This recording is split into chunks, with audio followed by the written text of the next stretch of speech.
Hi friends, welcome back to Bhavya Lohith YouTube channel. ಎಲ್ಲರೂ ಹೇಗಿದ್ದೀರಾ? ಇವತ್ತು ಸಂಡೇ ಮಾರ್ನಿಂಗಿಂದನೇ ವಿಡಿಯೋ ಸ್ಟಾರ್ಟ್ ಮಾಡ್ತಾಯಿದ್ದೀನಿ. ತುಂಬ ದಿನ ಆಗಿತ್ತು ವಿಡಿಯೋ ಮಾಡೋಕ್ಕೆ, ಅಷ್ಟು ಟೈಮ್ ಸಾಕಾಗ್ತಾ ಇರಲಿಲ್ಲ. ವಿಡಿಯೋ ಮಾಡಿದ್ರೂ ಎಡಿಟ್ ಮಾಡೋಕ್ಕೆ ಟೈಮ್ ಸಾಕಾಗ್ತಾ ಇರಲಿಲ್ಲ. ಹಾಗಾಗಿ ಇವತ್ತು ಮಾಡೋಣ ಅಂತ ಮಾಡ್ತಾಯಿದ್ದೀನಿ. ಸಂಡೇ ಅಲ್ವಾ, ಹಾಗಾಗಿ 9 ಗಂಟೆಗೆ ಎದ್ದಿದ್ದೀವಿ. ನಮ್ಮ ಮನೆಯವರು ಬೇಗ ಎದ್ದು ಡ್ಯೂಟಿಗೆ ಹೋಗಿದ್ದಾರೆ. ಹಾಗಾಗಿ ನಾನು ನನ್ನ ಮಗ ಇಬ್ಬರೇ ಅಲ್ವಾ. ಫಸ್ಟ್ ಕಾಫಿ ಮಾಡ್ಕೊಂಡು ಕುಡಿಯೋಣ ಅಂತ ಕಾಫಿ ಮಾಡ್ಕೊತಾ ಇದ್ದೀವಿ. ಸಂಡೇ ಟೈಮಲ್ಲಿ ಮಾತ್ರ ನಮ್ಮ ಮನೆಗೆ ಯಾವಾಗಲೂ ಕಾಫಿ ಇದ್ದೇ ಇರುತ್ತೆ. ಬೇರೆ ಟೈಮಲ್ಲಿ ಇರಲ್ಲ, ಜಾಸ್ತಿ ಮಾಡೋಕ್ಕೋಗಲ್ಲ. ಕಾಫಿ ಯಾರೂ ಕುಡಿಯೋಲ್ಲ. ಹಾಗಾಗಿ ಸಂಡೇ ಟೈಮ್ ಮಾತ್ರ ಕುಡಿತೀವಿ ಅಷ್ಟೇ. ಹೆಂಗೂ ಲೇಟಾಗಿ ಎದ್ದೇಳ್ತೀವಿ, ಟಿಫನ್ ಲೇಟಾಗಿ ಮಾಡ್ಕೊಂಡ್ರೆ ಆಗುತ್ತೆ ಅಂತ. ಆದರೂ ಕೆಲ್ಸಕ್ಕೆ ಹೋಗೋ ಟೈಮಲ್ಲಿ ಬೆಳಗ್ಗೆ ಎದ್ದೇಳಬೇಕು ಅಂದರೆ ನಿದ್ದೆ ಎದ್ದೇಳೋಕ್ಕೆ ಆಗಲ್ಲ. ಆದರೆ ಸಂಡೇ ಮಾತ್ರ ಬೇಗನೆ ಎಚ್ಚರಿಕೆ ಆಗೋಗುತ್ತೆ. ಕಾಫಿ ಜೊತೆ ಪಾರ್ಲಿಜಿ ಬಿಸ್ಕತ್ ಇದ್ರೇ ನನಗಿಷ್ಟ. ಹಾಗಾಗಿ ನಾನು ಪಾರ್ಲಿಜಿ ಬಿಸ್ಕತ್ ಇದ್ರೇ ಕಾಫಿ ಕುಡಿಯೋದು, ಇಲ್ಲಾಂದರೆ ಕುಡಿಯೋದಿಲ್ಲ. ನನ್ನ ಮಗ ನಾನು ಇಬ್ಬರೇ ಆಗಿರೋದ್ರಿಂದ ಇಬ್ಬರು ಕಾಫಿ ಮಾಡ್ಕೊಂಡು ಬಿಸ್ಕತ್ ತಿಂತಾಯಿದ್ದೀವಿ. ತುಂಬ ಕೆಲಸ ಇತ್ತು, ಹಾಗಾಗಿ ಟೈಮ್ ವೇಸ್ಟ್ ಮಾಡೋದು ಬೇಡ ಅಂತ ಹೇಳಿ ಫಸ್ಟು ಆಚೆ ಕಡೆಯಿಂದೆಲ್ಲ ಕ್ಲೀನ್ ಮಾಡ್ಕೊಳ್ಳೋಣ ಅಂತ ಮಾಡ್ಕೊತಾ ಇದ್ದೀನಿ. ಮನೆ ಸುತ್ತ ಇರೋದೆಲ್ಲ ಕಸ ಎಲ್ಲ ಕ್ಲೀನ್ ಮಾಡ್ತಾಯಿದ್ದೀನಿ.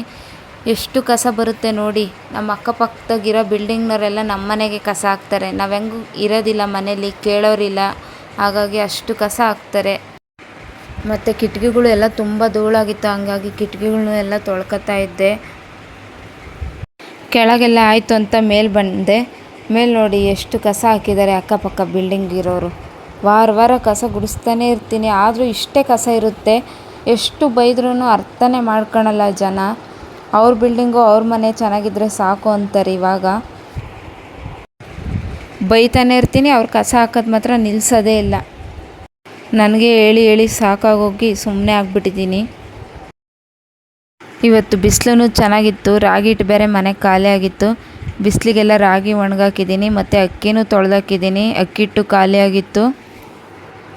ಮತ್ತು ಕೆಳಗಡೆ ಬಂದು ಮನೆ ಮುಂದೆ ಕಿಟಕಿನೂ ಆಚೆ ಎಲ್ಲ ಸಿಕ್ಕಾಪಟ್ಟೆ ಧೂಳಾಗಿತ್ತು. ಅದಕ್ಕೆ ಎಲ್ಲ ನೀರಾಗಿ ಕುಡ್ಸೋಣ ಅಂತ ಎಲ್ಲ ಮಾಡ್ಕೊತಾ ಇದ್ದೀನಿ. ಫಸ್ಟು ಆಚೆಗಡೆ ಕೆಲಸ ಎಲ್ಲ ಮುಗಿಸ್ಬಿಟ್ಟು ಆಮೇಲೆ ಟಿಫನ್ ಮಾಡೋಣ ಅಂತೇಳಿ ಆಚೆ ಕೆಲಸ ಎಲ್ಲ ಮುಗಿಸ್ತಾ ಇದ್ದೀನಿ ಒಂದೊಂದಾಗಿ. ಸಂಡೇ ಬಂದರೆ ರೆಸ್ಟ್ ಮಾಡೋಣ ಅಂದ್ಕೊತೀನಿ, ಆದರೆ ಕ್ಲೀನಿಂಗೇ ಇದ್ದೇ ಇರುತ್ತೆ.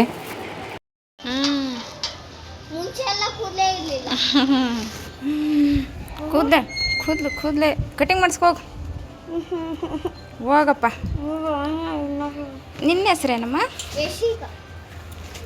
ಯಶಿಕಾ ಅಂತೇನೋ.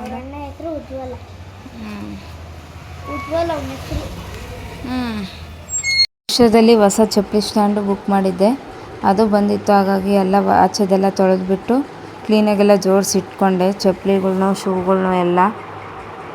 ಅದೆಲ್ಲ ಆದಮೇಲೆ ಹೋಗಿ ಸ್ನಾನ ಮಾಡ್ಕೊಂಡು ಬಂದೆ. ಆಚೆಗಡೆ ತೊಳೆದಿದ್ನೆಲ್ಲ ಕ್ಲೀನ್ ಮಾಡಿದ್ನಲ್ಲ, ಹಾಗೆ ಹೇಗೆ ಟಿಫನ್ ಮಾಡೋದು ಅಂತ. ಅರ್ಜೆಂಟಿಗೆ ಬೇಗ ಆಗುತ್ತೆ ಅಂತ ಉಪ್ಪಿಟ್ಟು ಮಾಡ್ಕೊಂಡು ತಿಂದ್ವಿ ಟಿಫನ್ ತಿಂದಮೇಲೆ ಹಾಗೇ ಹಿಂದೆನೇ ಸಾಂಬಾರು ಮಾಡೋಣ ಅಂತ ಮಾಡ್ತಿದ್ದೀನಿ. ಮಮತಕ್ಕ ಊರಿಂದ ಸೊಪ್ಪು ತಂದು ಕೊಟ್ಟಿದ್ದರು ಶಿರಾದಿಂದ. ಹಾಗಾಗಿ ಮಸೊಪ್ಪು ಮಾಡೋಣ, ಮತ್ತು ಸಂಜೆ ಯಾರು ಮಾಡ್ತಾರೆ ಅಂತ ಹೇಳ್ಬಿಟ್ಟು ಟಿಫನ್ ತಿಂದ ತಕ್ಷಣ ಸಾಂಬಾರಿಗೂ ರೆಡಿ ಮಾಡ್ಕೊಂಡು, ಸಾಂಬಾರು ರೆಡಿ ಆಗೋಯಿತು. ಇನ್ನು ಟಿಫನ್ ಮಾಡಿದವು, ಸಾಂಬಾರು ಮಾಡಿದವೆಲ್ಲ ಪಾತ್ರೆ ಹಂಗೆ ಇದ್ವು. ಹಾಗಾಗಿ ಪಾತ್ರೆನೂ ಎಲ್ಲ ವಾಶ್ ಮಾಡ್ಕೊಂಡೆ. ಎಲ್ಲ ಸ್ಟವ್ ಎಲ್ಲ ತೊಳೆದು ಎಲ್ಲ ಕ್ಲೀನ್ ಆಯಿತು. ಮತ್ತು ಅಕ್ಕಿನೂ ಸ್ವಲ್ಪ ಕ್ಲೀನ್ ಮಾಡೋದಿತ್ತು, ಅದನ್ನು ಕ್ಲೀನ್ ಮಾಡ್ಕೊಂಡೆ. ಎಲ್ಲ ಕೆಲಸ 5 ಗಂಟೆಗೆ ಮುಗೀತು. ಡ್ರೆಸ್ಸನ್ನು ಸ್ಟಿಚಿಂಗ್ ಕೊಟ್ಟಿದ್ದೆ, ಇಸ್ಕೊಂಬರೋಕ್ಕೆ ಹೋಗಿದ್ದೆ. ಈ ವಿಡಿಯೋನ ಇಲ್ಲಿಗೆ ಎಂಡ್ ಮಾಡ್ತಾಯಿದ್ದೀನಿ. Thank you friends.